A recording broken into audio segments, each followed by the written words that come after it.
Count money, man. Stack riches. Try and told him I'm a beast, bud. What's up, gang? Welcome back to another episode of the GRINDcast. Get ready. It's a new day. Today's title and topic is Everybody Loves an Underdog Until They Become the Overdog. So it looks like there's even graphs I've seen of this that are out there that shows just America in general. As someone is climbing and getting better, they're an underdog. Everybody's cheering for them, rooting for them, hoping that they win, happy when they start to climb. And then once they make it to the top and they start to dominate and do well, that same energy of people that was rooting for them, people start to hope that they lose, root for them to fail, get sick of seeing them winning. So we're going to talk a little bit about that today. When the odds are stacked against you, people love to see you win. Everybody loves an underdog. Even I like the underdog at times. What I've learned to appreciate and respect is the person that you're rooting against or thing that you're rooting against. You got to look back and see a lot of times those were the underdogs that made it and got rooted for, cheered for, gave everything they had, didn't have it naturally built up to this position. And now all of a sudden everybody's rooting against them. Underdogs have a fire in them to overcome things. And everybody loves an underdog story. But once they start winning a lot, people start hating. People start hating when the underdog starts getting a bunch of W's. People forget that Tom Brady was unknown and the Patriots were underdogs back in 2002 when they won a Super Bowl. Tom Brady, people forget, was a 6th-round draft pick. You can look at all the things from all the analysts of how they said he wasn't fast enough, arm wasn't strong enough, wouldn't be a good quarterback. They showed pictures of his body, didn't look like a prototypical perfect quarterback. He had to fight for everything in college, didn't start even really starting till later in his college career at Michigan. So over time, that person that people did not expect to make it, that I forget, maybe it was a dozen quarterbacks got drafted and chosen before Tom Brady, the GOAT, the greatest quarterback of all time, before the Patriots became that dynasty.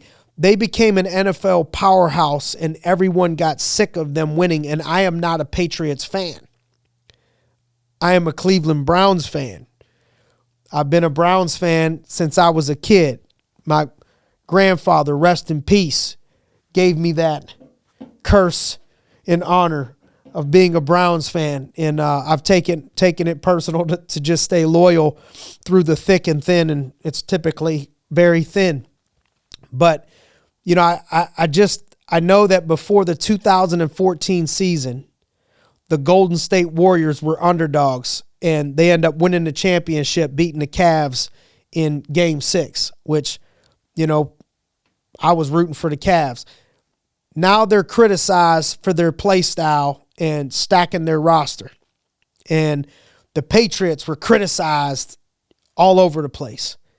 And so what ends up happening, and I think part of this is you got to understand it as you're on your climb up right now. And those of you that aren't where you want to be, I want to make sure that, so there's two parts of this, two angles to look at. So one is those of you that are currently on your climb, and you're currently on your climb and you're climbing and you're not there yet. I want to let you know that keep the underdog mindset.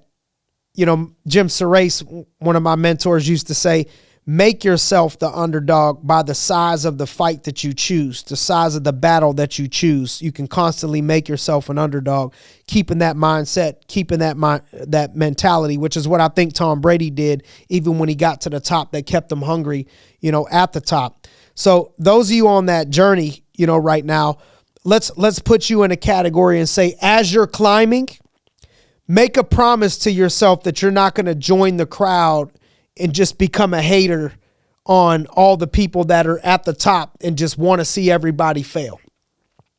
You do what you want, but I don't think that's the best energy in it, because what about if that were you? What about if that becomes you, when that becomes you, or if it ends up being your daughter, or it ends up being your son? Because what comes around goes around. No matter what your belief system is, what your faith is, almost every religion can align somewhat with what you give comes back to you.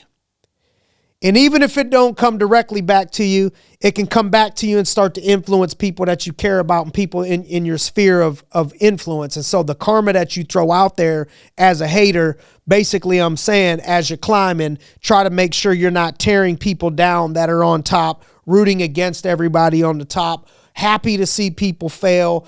You know, people are all can easily get up in arms and wrapped around seeing somebody at the top fall.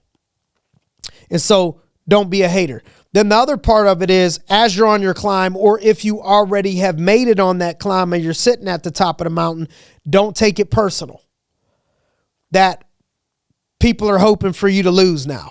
Because on the climb up, when you were ranked number 10 in the nation at what you do, people were rooting for you. When you were number 5 in the nation at what you do, people were still rooting for you. When you were the underdog in the title fight, you were ranked number 3 against number 1, people were rooting for you.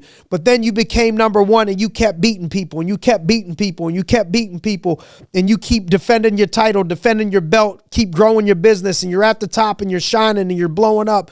And now you're feeling a bunch of hate and energy that people hope that you fail. Understand that it's not individual to you. It's not personal. That is just the way the world works. And you got to switch that mindset to understanding it, using that as a gift, that having haters is part of the process to being great, part of the process to growing anything. And you have to get the mindset of, thank you for that gift. We appreciate that gift. We appreciate that from the haters because we're using it as fuel to get to the next level. Kobe Bryant said, you got to love your haters, for they're your biggest fans. Champions learn how to turn haters into motivators. That's what I was talking about. You'll see that in Kobe. You'll see that in LeBron. You'll see that in Jordan. You'll see that in Tom Brady. You'll see it in all the greats. It ignites them. It ignites that same fire when they get to the top as it did when they were an underdog. Part of the climb is on the climb up. The closer you get to your destiny, you're going to have arrows thrown at you. You're going to have shots fired at you. You're going to have people ridiculing you. You're going to have people talking about you, analyzing you. You got to stay calm in that process. You got to stay calm when you're at war. I feel like I could do a whole topic itself on staying calm when you're at war, in battle. That there's techniques and ways that you can calm your mind, calm your body, calm your spirit, calm your heart, calm yourself in the midst of having a bunch of negativity around you, negative energy around you, things that would make people anxious and have anxiety. But I'll just, without going too deep, I'll tell you, find ways for yourself to stay calm under battle and fuel, because there's levels to it. Just like anything else, you'll hear fighters say that, there's levels to this. There's levels to this. And so there's levels to your ability to be able to handle the hate and ridicule that comes with growing something and being successful. And it's unfortunate, but it is what it is. And so, I remember the first level of this is when the first level is you just don't care what people are saying about you for the most part, right? Then the second level, I think, is you don't care that much, but some people you allow to get to you. Less than most people, but there's still people that can get to you, specifically taking shots at you. You let those individual shots about you hit the inside of you and hit your soul versus hitting your body and rolling right off of your shield. And I remember being in that phase as an individual where I had a couple people taking shots at me years ago, almost a decade ago, at me personally. And I remember my first emotional reaction.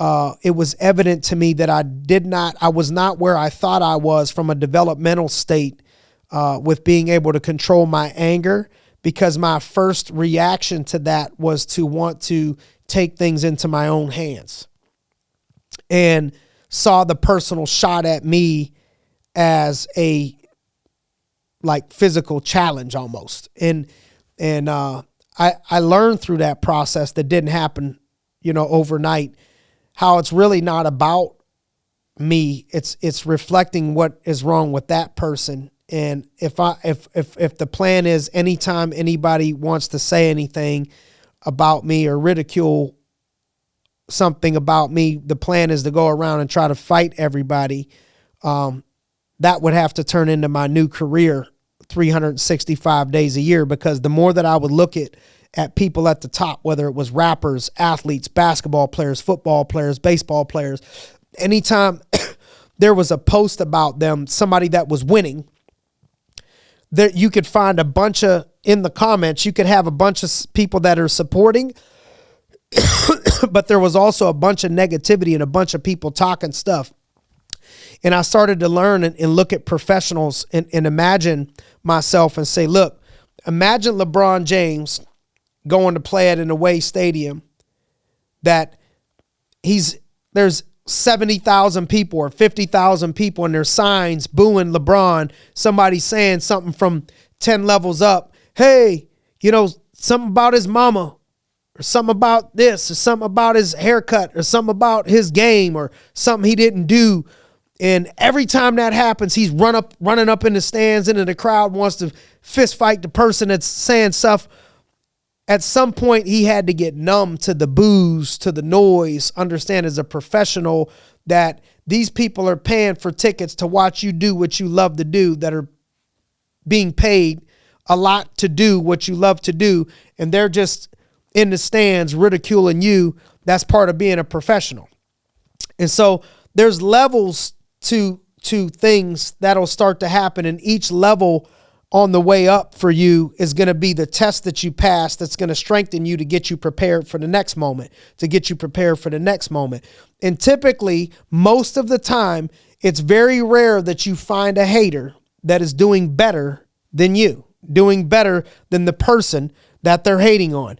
It's just easier for people to cheer for an underdog who hasn't won yet, and it takes a winner's mindset to keep cheering for the underdog as the underdog stacks up a bunch of wins and stays on top. And so for those of you that are on top, or those of you that are above the midpoint line of the mountain and you're climbing and you got some awards, you got some accolades, and you're having some success and you're feeling a little bit of hate out there and you don't know how to react to it, I just want you to get comfortable with it.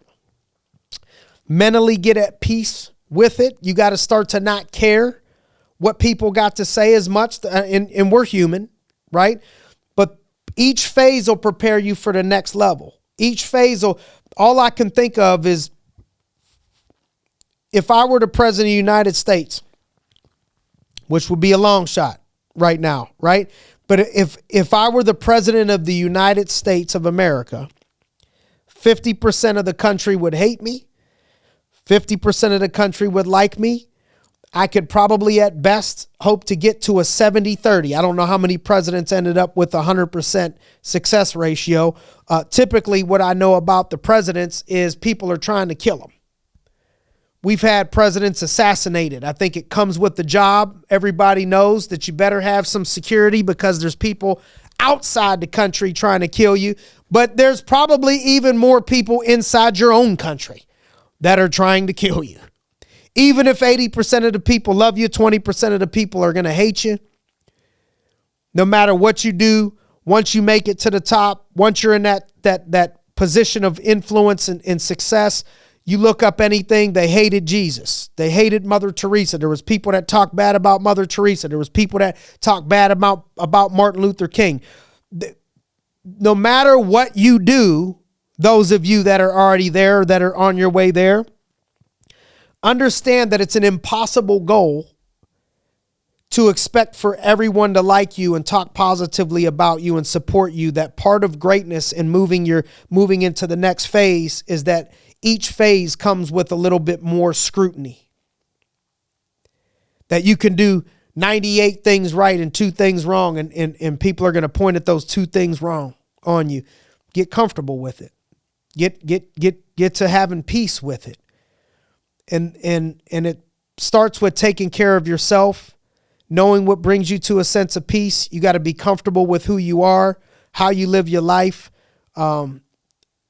Tightening my relationship with the Lord has always helped me, just looking and reflecting upon the word of God and feeling the spirit of the Lord with me and trusting that a lot of these things are out of my control. I can only control things that I can control, and the rest I'm going to give to God.